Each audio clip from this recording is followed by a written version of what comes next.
In this video, I'm going to be sharing some of my best tips for caring for your skin and some product recommendations that will help you see results quick. Hello everyone, welcome back to my channel. My name is Mayuri, and if you're new here, then welcome. I'm so glad you're here. On this channel, I talk about everything ranging from beauty, self-care, wellness, and overall becoming your best self. So if that's something you're interested in, then make sure to hit the subscribe button so that you never miss a video. Let's get straight into today's topic, which is all about skin. My skin type is more dry, combination, and on the sensitive side. I've struggled with clogged pores, breakouts, and uneven skin texture on and off for the last few years. The skin is the largest organ on your body, and it's one of the first things that people are gonna notice about you when they first meet you. So without further ado, let's get into my 10 best tips for clear, glowing, and healthy looking skin. Number 1, wash your face for at least 60 seconds every day. When you're doing your skincare routine, it can be very easy to not be very intentional or present and just try to rush through the steps. But I encourage you to slow down and really take some time, especially when it comes to cleansing your skin. Every part of your skincare routine is really important, but when it comes to your cleanser, that may be arguably the most important step. Cleansers are used on the skin to remove dirt, makeup, oil, and any other impurities using surfactants or emulsifiers. Surfactants have chemical properties that help to absorb oil, dirt, and makeup, and then is usually rinsed away with water. Cleansing your skin is a non-negotiable. Everyone should be doing that, but if you have specific areas where you have issues like clogged pores on your nose or cheeks or your chin, make sure to focus your cleanser in these specific areas and really massage it into the skin. I tend to get clogged pores on my nose pretty quickly, so with my favorite cleanser, I will just take my knuckles and really massage it in this motion. Doing this consistently morning and night has dramatically changed my skin and left it looking really clean and clear. Number 2, double cleanse and emulsify your oil-based cleanser. Especially if you wear makeup, you should always double cleanse. Typically, using just one cleanser isn't going to remove all the layers of makeup that you have, dirt, and oil that builds up throughout the day. So that's exactly why you need to incorporate double cleansing. To properly oil cleanse, you're going to start with an oil-based cleanser on completely dry skin and massage it in. Oil-based cleansers can come in the form of a lightweight oil or a balm, and I'll usually go between these two formulas just because my dry skin loves it. Take a pump or two of your oil-based cleanser and apply it onto dry skin. I usually do it when I have a full face of makeup. These types of cleansers are really great for melting any stubborn makeup that's left on the skin, and especially for any heavy eye makeup. I'll massage it in for about a minute until I take some water in my palm and emulsify the oil-based cleanser so that that oil isn't just sitting on my skin. After my oil cleanse, I'll move on to my water-based cleanser and repeat the same steps. This is the oil-based cleanser that I use, and this is the water-based cleanser that I'm using right now, and both of these have really helped my skin. Number 3, balance your physical and chemical exfoliants and don't overdo it. And depending on the type of products that you have in your routine, it can be really easy to overlook some of these chemicals that are found in your cleansers, serums, and moisturizers. Make sure you're reading the labels of your products and the ingredients to see if it has chemical or physical exfoliants already in it so that you don't overdo it in other products in your routine. If you do happen to do this, you will notice that your skin barrier becomes really compromised, red, itchy, flaky. It's extremely uncomfortable and really lowers your self-esteem because you don't have that smooth, clear, even texture. Start by using only 1 to 2 products in your routine that have these chemical exfoliants, and then follow up with a physical exfoliant once a week. If you find that your skin is able to tolerate this really well, then go ahead and continue to build up from there until you get to a place where you like it. Or if you find that your skin is getting really irritated, maybe take out some of those products and keep things really simple. Once your skin has gotten accustomed to this routine, then you can definitely increase the products as tolerable. One of my favorite chemical exfoliants of all time is this one by The Ordinary. It's their glycolic acid. My skin in particular loves glycolic acid. There's also a lot of different uses into this that I can talk a little bit more about in another video, but this is one of those products that everyone should have in their beauty routine because it is so multi-purpose. Number 4, eat nutritious foods and drink lots of water. You've heard me talk about this before, but I will continue to talk about it because it is that important. Our diet and nutrition is very closely linked to our skin health, so if we're dealing with any issues internally, it will manifest on our skin. Your diet is very personal, so I won't tell you what to eat, but make sure that you're sticking with whole foods like fruits and vegetables. Foods that are rich in protein and fatty acids are really going to improve the health of your skin, since your skin barrier is directly made up of these things. Limit sugar and carbs because that disrupts the production of collagen, which is the protein that is one of the main building blocks of your skin. Of course, also drinking lots of water, it's going to hydrate and plump the skin, making it look really soft and smooth. And try to stay away from caffeine if you can, because again, we're usually adding lots of sugar into these types of drinks, and it can really inflame your skin from within. Number 5, layer hydrating mists under your serums and don't pat your face with a towel after cleansing. Anytime you're using a serum on your face, make sure that you're leaving some kind of hydrating layer underneath so that that can seep into your skin. After I'm done cleansing my face, I actually don't pat my face with a towel after. I will just follow up with my serums and my moisturizer, or I'll spray a facial mist if I'm just feeling a little extra that night and I'm doing a little extra self-care and pampering. These two are my favorite facial mists of all time. This one is from Evian and this one is from Caudalie. The Evian one is a little bit more affordable and I love the scents that this comes in. I use the Calm Mist right before I apply my moisturizer, before I apply my makeup. And for this Caudalie one, it's kind of expensive, so I only use it on very specific nights. It also has this incredible aromatherapy. It is like a whole experience using this particular product. But these two are incredibly effective at providing hydration in my skin, especially before serums or even after applying makeup. I typically like using those products under this particular serum, which is from CosRx. It's their Snail Mucin. This is a cult favorite for a reason. This makes my skin glow and gives me that glass skin look. And this particular product is really only effective if you have a layer of hydration underneath it. Number 6, dermaplaning and removing facial hair. Having facial hair does come down to personal preference, but it could be keeping you from having really clear and glowing skin. Facial hair can become really problematic because the hair follicles can actually get inflamed or infected. This can appear as a rash, a breakout, or even a pustule that can show up anywhere on your face and body where you have hair. This is actually a very common skin condition known as folliculitis. It can be very hard to prevent this because you can still get it even going through your normal daily activities. But to take care of this problem is to actually remove the hair. I posted a video not too long ago about my personal beauty maintenance routine, and I include dermaplaning in there. I do it about once a month and it keeps my skin really smooth, and makeup actually just applies a lot better. I'll link that video in the cards if you want to check it out and see how I do dermaplaning at home. But basically I use a fresh blade every time and I will very gently shave my face. I will say if you have any active breakouts, then I would avoid doing dermaplaning and try to find another method of hair removal, or just wait until your skin calms down to actually do this treatment and see the benefits from it. Number 7, hydrate even if you have oily skin. A common misconception in the skincare world is that if you have oily skin, you do not need to moisturize. Well, I'm here to tell you that that is completely wrong. Your body and your skin is always trying to achieve homeostasis or equilibrium. So if your skin is feeling dehydrated, you will notice that it is going to produce excess oil. This is just your body telling you that you need to hydrate your skin externally. Moisturizing regulates oil production, protects your skin from outside stressors, and is a really good base for your makeup to lay on. My skin type is a little bit more on the dry side, so I'm constantly trying to hydrate myself, but my fiance has oily, acne-prone skin, and one of the products that has really helped him out for his skin type is the Neutrogena Hydra Boost. This particular product is great. It locks in moisture without being too heavy, and they do have a heavier version for dry skin, which I love. Plus, it's an affordable product, which is always a win. Number 8, keep things simple. Whenever your skin starts to act up, make sure that you're only keeping the bare minimum products in your routine. It could be that your skin barrier is very irritated, so it's important to take out any harsh chemicals or products so that your skin can regulate itself. The 2 bare minimum products that I would keep in my routine would be a cleanser and a moisturizer, but if those 2 products still are too much, then I would just take out the cleanser, use water in place of it, and then follow up with your moisturizer. Number 9, keep all linens clean and use a new towel every time.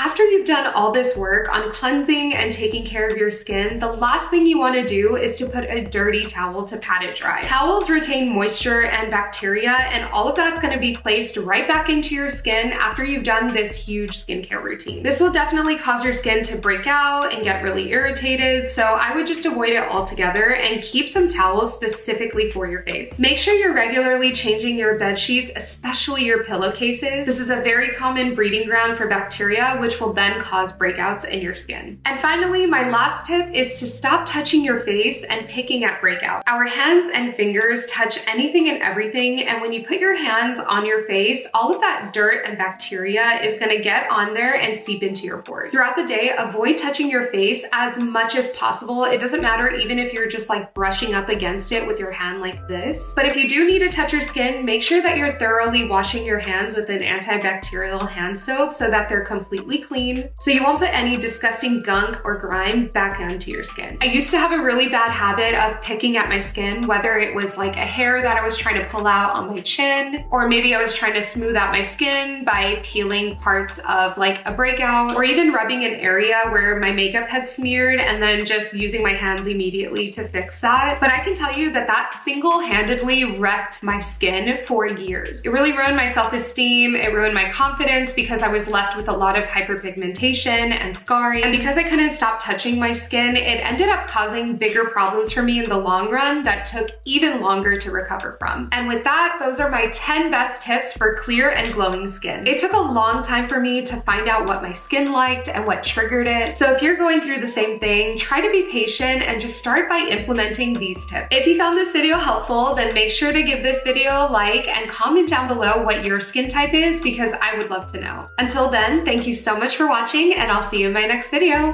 Bye!